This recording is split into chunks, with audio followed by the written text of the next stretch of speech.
Hey there, YouTube. Got another quick one here. Today we've got a 2008 Dodge Ram 1500 with the 5.7 V8 Hemi. Today we are doing an oil change, and this vehicle will say that it needs an oil change in the instrument cluster here. So we'll just show you how to do a oil change reset real quick. So we'll turn the ignition switch all the way to the on position, but not with the engine running. And then we'll step on the gas pedal 3 times all the way to the floor. 1, 2, 3.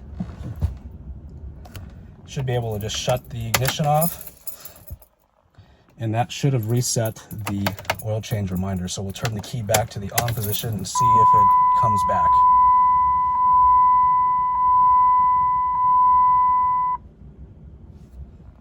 So as you can see here, it's just complaining about the hood being open, but the oil change indicator is no longer coming on. Anyway, nice quick one for you.